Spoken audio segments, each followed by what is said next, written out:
আসসালামু আলাইকুম প্রিয় দর্শক। দূরের এবং কাছের দেশ বা দেশের বাইরে যে যেখান থেকে আমার ভিডিও দেখছেন সবাইকে আমার নতুন রেসিপি দেখার আমন্ত্রণ জানাচ্ছি। তৈরি করে দেখাবো ব্রেড পকোড়া। ঘরোয়া উপকরণ দিয়ে খুব সহজভাবে আপনাদের সাথে রেসিপিটি শেয়ার করব। আশা করছি আপনাদের ভালো লাগবে। ভালো লাগলে ভিডিওটিতে লাইক, কমেন্ট, শেয়ার করে আমার ইউটিউব চ্যানেলটি সাবস্ক্রাইব করে দিবেন। তো ব্রেড পকোড়া তৈরির জন্য সবার প্রথমে লাগবে এখানে সেদ্ধ করা আলু। আমি এখানে 1 কাপ আলু নিয়েছি। এবার একটা ফ্রাই প্যান দিয়ে আগে থেকে তেল দিয়ে রেখেছি। তেলটা গরম হয়ে আসলে এখানে দিয়ে দিচ্ছি পেঁয়াজ কুচি। এখানে আমি 1/3 কাপ পেঁয়াজ কুচি নিয়েছি, দিয়ে দিচ্ছি একদম গ্রেট করা কাঁচামরিচ কুচি। এটাকে হালকা একটু নেড়ে হালকা বাদামি কালার হয়ে আসলে এর সাথে আমি দিয়ে দিচ্ছি সেদ্ধ করে রাখা আলু। আলুটা দেওয়ার পরে এখানে সামান্য একটু পানি দিয়ে দিব আর এই আলুটাকে খুব ভালো করে পানির সাথে মিশিয়ে গলে নিব।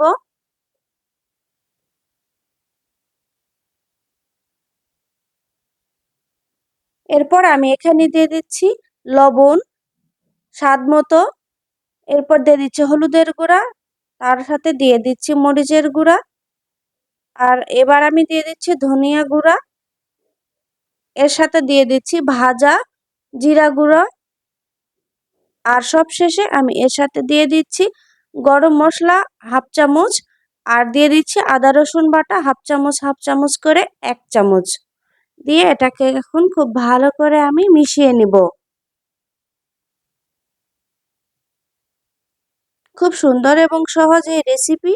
আশা করছি আপনাদের কাছে অনেক ভালো লাগবে এবং খুবই মজাদার এই ব্রেড পকোড়া রেসিপিটি আপনারা অবশ্যই একবার ট্রাই করবেন। আমার এই আলুটাকে বেশ খানিকক্ষণ নাড়াচাড়া করার পরে এবার আমি এর সাথে একটা নুডলসের মশলা অ্যাড করে দিচ্ছি।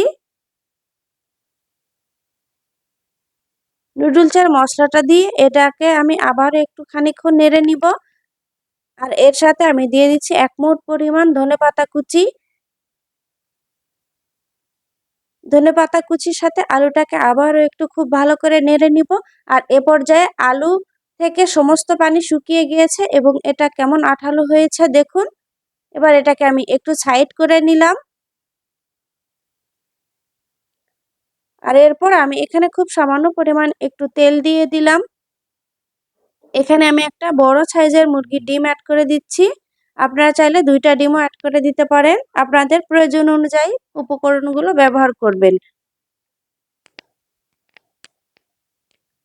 আমি কি কি উপকরণ ব্যবহার করেছি স্ক্রিনে দিয়েছি, আপনারা আপনাদের পরিমাণ অনুযায়ী ব্যবহার করবেন। এবার ডিমটাকে খুব ভালো করে সাইডে নেড়ে ভেঙে নিব আর এর সাথে এবার আলুটাকে মিশিয়ে নিব। এবার কিছুক্ষণ এটাকে নাড়ার পরে হয়ে গিয়েছে এটা আলুর সাথে ডিমটা খুব ভালোভাবে মেশানো। এবার এটা আমি চুলা থেকে নামিয়ে রাখবো। আর এখানে আমি একটা বাটি নিয়েছি, বাটিতে নিয়ে নিচ্ছি বেসন, 3 টেবিল চামচ বেসন নিয়ে নিচ্ছি। আর এর সাথে আমি নিয়ে নিচ্ছি সমান পরিমাণ মানে 3 টেবিল চামচ ময়দা। ময়দা বা আটা যেটাই আপনারা ব্যবহার করেন কোনো সমস্যা নাই। এর সাথে দিয়ে দিচ্ছি হাফ চামচ পরিমাণ বেকিং পাউডার। এরপরে আমি এখানে অ্যাড করে দিচ্ছি লবণ, হলুদ, মরিচের গুঁড়া,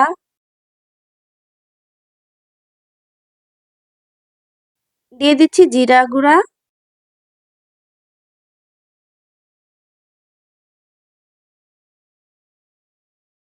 ধনিয়া গুঁড়া। এবার দিয়ে দিলাম রসুন বাটা এবং আদা বাটা। যেহেতু এটা বেসন, বেসনের সাথে আদা রসুন বাটা দিলে কিন্তু এটার স্বাদ খুব ভালো আসে। এবার এটাকে খুব ভালোভাবে একটু মিশিয়ে নিব। আর এবার এখানে আমি অল্প অল্প করে পানি মেশাবো। আর এটাকে খুব ভালো করে পানির সাথে গুলে নিব। একবারেই বেশি করে পানি দেওয়া যাবে না, অল্প অল্প করে পানি দিয়ে এটাকে খুব ভালো করে মেশাতে হবে। এভাবে অনবরত নাড়তে নাড়তে এটাকে খুব ভালোভাবে গোলা হয়ে গিয়েছে। আর এটা কিন্তু খুব বেশি ঘন করা যাবে না, ঠিক এরকম একটু খুব বেশি পাতলাও না, খুব বেশি আবার ঘনও না। এটাকে খুব ভালো করে সাইড করে রেখে 10 মিনিট রেখে দিব। আর এরপর এখানে আমি পাউরুটি নিয়েছি, 2টা পাউরুটি নিয়ে নিলাম। আর এর সাথে আমি সেদ্ধ করে রাখা আলু, যেটা খুব ভালো করে জাল করে রেখেছিলাম, এটা ঠান্ডা হয়ে গিয়েছে। এবার এখানে আমি পাউরুটির উপরে এটা খুব ভালো করে দিয়ে দিচ্ছি আর সমস্ত পাউরুটি খুব ভালো করে মিশিয়ে নিব। স্যান্ডউইচের মতো, আপনারা নিশ্চয়ই দেখে বুঝতে পারছেন, এটা খেতে অসাধারণ লাগে। বিকালের নাস্তায় এটা আপনারা ঝটপট বানিয়ে নিতে পারেন, এটা খুবই ভালো লাগে। এবার পাউরুটিটা দিয়ে হয়ে গিয়েছে। এবার উপরে আরো একটা পাউরুটি দিয়ে এভাবে খুব সুন্দর করে একটু চেপে নিলাম। আর এটাকে আমি এখন কেটে নিচ্ছি। এটা 3 কোনা করে কেটে নিলাম খুব সুন্দরভাবে। আর ঠিক এরকম লাগছে এটা দেখতে। আর এটাকে আমি এখন বেসনের সাথে খুব ভালো করে মিশিয়ে নিব। সমস্ত পার্ট আমি বেসন দিয়ে এটাকে মাখিয়ে নিব। আর আগে থেকে কড়াইয়ে তেল দিয়ে রেখেছি। তেলটা খুব ভালোভাবে গরম হয়ে আসলে এই পাউরুটিগুলো আমি এভাবে তেলে দিয়ে দিচ্ছি। আর এটা এক পাশ খুব ভালোভাবে লালচে হয়ে আসলে এটাকে আমি আবার উল্টিয়ে দিচ্ছি। আর এটা খুব সুন্দরভাবে ফুলে উঠেছে। বিকালে নাস্তার সাথে এটা খুবই মজার, চায়ের সাথে এটা আপনারা খেতে পারেন। আর ছোট বাচ্চাদের এটা খুবই পছন্দের একটি খাবার। এটা খুবই মজাদার একটি খাবার, আপনারা অবশ্যই একবার বাসায় ট্রাই করবেন। হয়ে গিয়েছে, এটাকে আমি উঠিয়ে নিলাম।